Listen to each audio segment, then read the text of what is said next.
प्रणमो हरिहंताणं नमो सिद्धाणं प्रणमो मायरियाणं नमो वच्छायाणं प्रणमो लोये सव साहुणं। हम पद्म पुराण पर्व 33 के अंदर वज्रकर्ण के बारे में जान रहे थे। वज्रकर्ण एक सम्यक दृष्टि व्यक्ति था। वह किसी अन्न, कुदेव, कुशास्त्र और कुगुरु के आगे अपने आप को नतमस्तक नहीं होता था।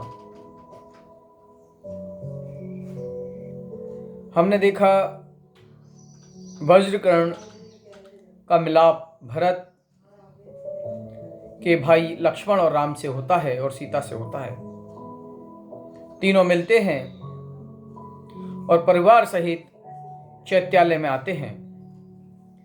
3 प्रदक्षिणा देते हैं, भगवान को नमोस्तु कहते हैं, चंद्रप्रभु भगवान की स्तुति करते हैं, बड़े प्रसन्न होते हैं और पुनः विनयमान होकर भाइयों के पास आकर स्तुति करते हैं। शरीर की आरोग्यता पूछते हैं, सीता की कुशल क्षेम पूछते हैं। तब श्री राम बड़े मधुर शब्दों में कहते हैं, हे वज्रकर्ण,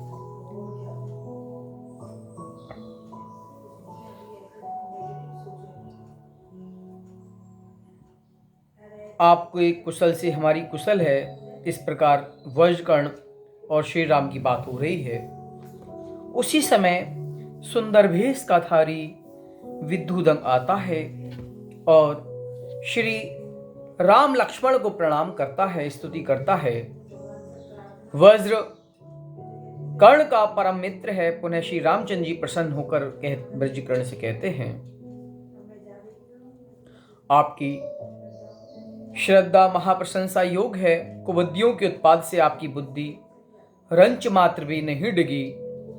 जैसे पवन के समूह से सुमेरु की चूलिका नहीं डिगे, मुझे देखकर भी आपका मस्तक नहीं झुका।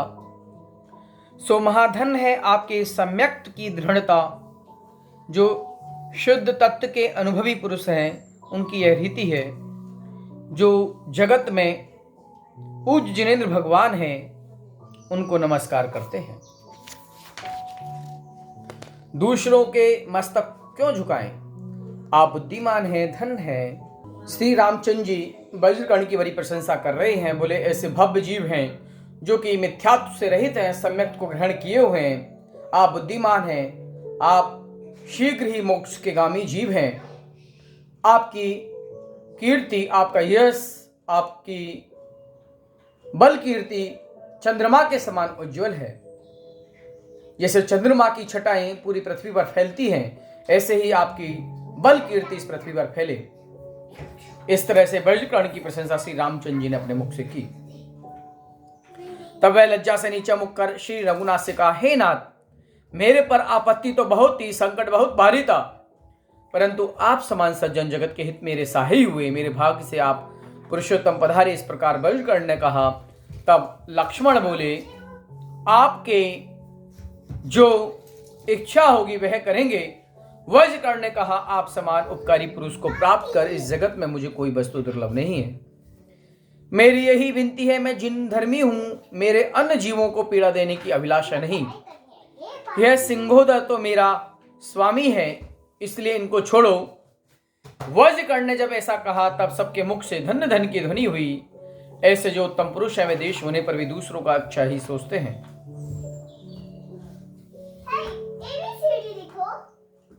आप जैसा कहेंगे वैसा ही होगा। सिंहोदर को छोड़ा। वज्रकर्ण और सिंहोदर का परस्पर हाथ पकड़कर परम मित्र बनाई।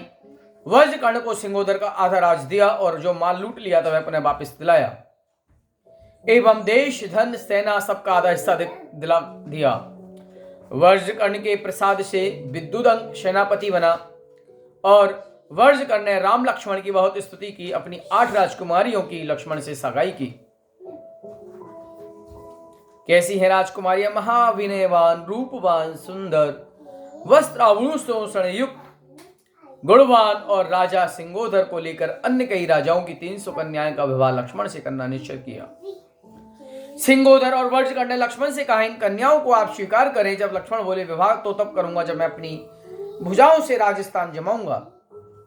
और श्री रामचंद्र जी ने उनसे कहा, अब हमारे तक कोई देश नहीं, पिता ने राज भरत को दिया, इसलिए चंद्रगिरी के समीप या दक्षिण समुद्र के पास कोई स्थान बनाएंगे, तब हमारी दोनों माताओं को लेने में जाऊंगा अथवा लक्ष्मण जाएगा, उस समय आपकी पुत्रियों से विवाह करेगा। जब तक हमारे स्थान नहीं, कैसे विवाह करें? इस प्रकार कहा। तब वे सभी राजकुमार कन्याएं ऐसी हो गई जैसे ठंडी को लगा कमल का वन हो जाए। मन में विचारती रही, वे दिन कब होगा जब हमारे स्वामी के संयोग रूप रसायन की प्राप्ति होगी, और जो कदाचित प्राणनाथ का विरह हुआ तो हम प्राण त्याग करेंगी। इन राजकुमारियों का मन वियोग रूपी अग्नि से जलता रहा। सोचती हैं, एक तरफ गहरा गड्ढा, दूसरी तरफ महाभयंकर शीत, कहाँ जाएं, क्या करें? वियोग रूपी वेदना से चिंतित करती हुई अपने पिता के साथ अपने स्थान गई। सिंहोदर बर्जकर्ण सभी नरपति रघुपति की आज्ञा लेकर अपने घर गए। वहां राजकुमारियों उत्तम बुद्धि के धारी, माता पितादि कुटुंबटी सत सम्मानित और पति में है मन उनका, वह अनेक प्रकार की क्रीड़ाएं करती हुई पिता के घर में रही। और विद्युदंग ने अपने माता पिता को कुटुंब सहित बहुत विभूति के साथ बुलाया, उनके मिलन का उत्सव किया। बर्जकर्ण व सिंहोदर के परस्पर मति प्रेम बढ़ा और श्री रामचंद्र जी लक्ष्मण सीता सहित अर्धरात्रि में चैत्यालय से निकल धीरे धीरे अपनी इच्छा प्रणाम विहार करते रहे। प्रातः काल जो लोग चैत्यालय में एवं श्री राम को नहीं देखकर शून्य हृदय होकर अति पश्चाताप करने लगे। राम लक्ष्मण जानकी को धीरे धीरे चलाते हुए रमणीक वनों में विश्राम लेते हैं और वहां मिष्ट स्वादिष्ट फलों का रसपान करते हैं, क्रीड़ा करते हैं। और बर्जकर्ण व सिंहोदर के परस्पर अति प्रेम बढ़ा और श्री रामचंद्र जी धीरे धीरे अपने वन में विश्राम करते रहे, चलते रहे। वहां पर महामिष्ट स्वादिष्ट वृक्ष फलों का रसपान करते, क्रीड़ा करते रहे, रस भरी बातों करते हुए प्रसन्न मन से आगे बढ़ते रहे। चलते चलते नलकुंवर नगर में आए। अनेक तरह के रत्नों के मंदिर, ऊंचे ऊंचे महामनोहर शिखर और सुंदर उपवनों से मंडित, जिन मंदिरों की शोभा स्वर्ग समान, अति सुंदर, अति प्यारी, ऐसे वनों में बढ़ते रहे और मंदिरों के दर्शन करते रहे। इस प्रकार रविशरण आचार्य द्वारा महापद्म पुराण राम लक्ष्मण और बर्जकर्ण का उपकार हमने 33वां पर्व पूर्ण किया। अब 34वां पर्व वालिखिल्य का कथानक के बारे में जानते हैं। हमने पर्व 33 के अंत में हमने जाना कि राम लक्ष्मण सीता वनों में, रमणीक वनों में विहार करते करते नलकुंवर नगर आ जाते हैं। सुंदर वन है वहाँ पर और वहाँ पास में सरोवर है। लक्ष्मण उस सरोवर से पानी लेने जाते हैं और उसी सरोवर पर क्रीड़ा करने के लिए कल्याणमाला राजपुत्री राजकुमारों का भेष बनाकर आती है। वह कल्याणमाला राजपुत्री राजकुमार का भेष कैसा बनता है? बहुत सुंदर, आंखों को चुराने वाला, सबका प्रिय, महाविनयवान, रूपवान, सुंदर, सुशील, काम इच्छा को उत्पन्न करने वाला, श्रेष्ठ हाथी पर बैठे, उनके साथ पयादे। वह नगर अपने प्यादों के साथ हाथी पर बैठा बैठा वह नगर का राज्य करता। सरोवर के किनारे पर जैसे ही लक्ष्मण को देखते हैं, लक्ष्मण पर मोहित हो जाते हैं। कैसा है लक्ष्मण?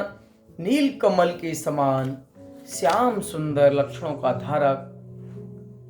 राजकुमार ने एक सेवक को आज्ञा की, आप जाएं और इस सुंदर राजकुमार को तुरंत मेरे पास लेकर आएं। वह सेवक